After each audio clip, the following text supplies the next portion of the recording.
Africa Content TV.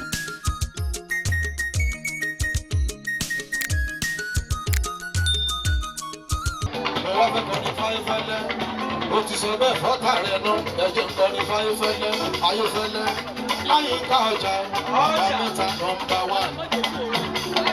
Láyìíká ìdánwò kìdán tẹ́tà ìṣàkóso tó lè dáìdáì ilé ẹ̀ka nípa tẹ̀sí mẹ́ta tẹ̀sí mẹ́ta máa ń dùn.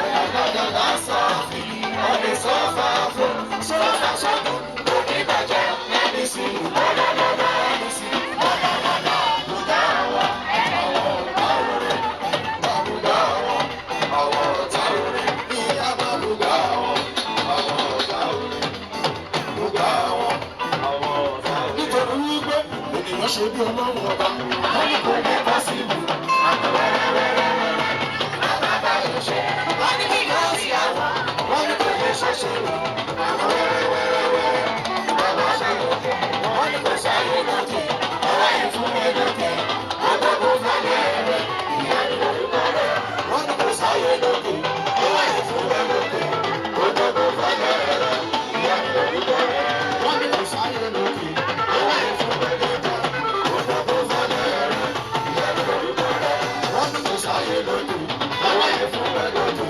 gbogbo fẹ́lẹ́ rẹ̀ ìyá ni orúkọ rẹ̀. Nígbà wọn sọ wípé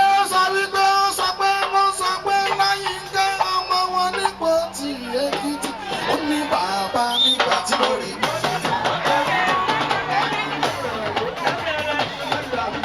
Ó ní bàbá nígbà tí mo rí ìgbà ṣe tó.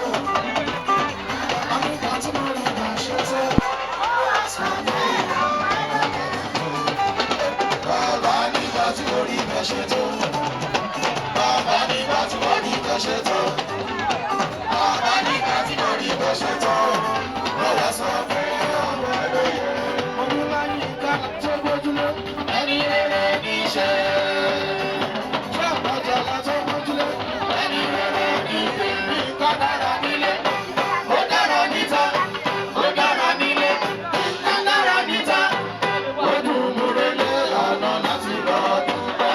Ó dùn múrelé àná láti lọ dúpẹ́. Láyínká tó bá wọlé, ẹni rere.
Ó ti wá lọ́wọ́, ó ti dọ́lọ́lá, ó ti di gbajúmọ̀ káàkiri ayé.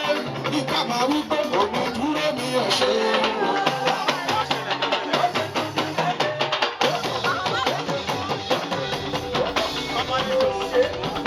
Ògùn dúró mi ò ṣe é. Tó bá jẹ́ ènìyàn ló dúró ni wọ́n ti bá sọ̀rọ̀. Tó bá jẹ́ ènìyàn ló dúró ni wọ́n ti sọ̀rọ̀. Tó bá jẹ́ ènìyàn ló dúró ni wọ́n ti bá ṣeré.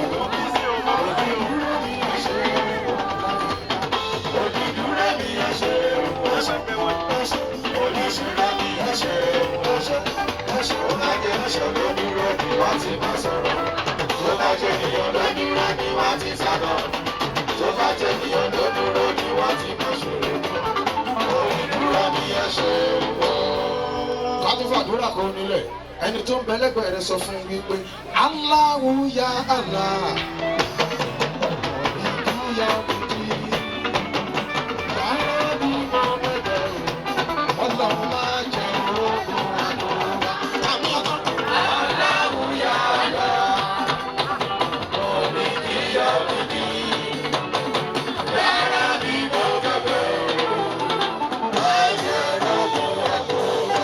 àṣebá wàá máa yan lójú ọ̀tá rẹ o wàá máa sọ pé ta lẹ́ni tó ṣe bí ọba nínú ayé mi náà.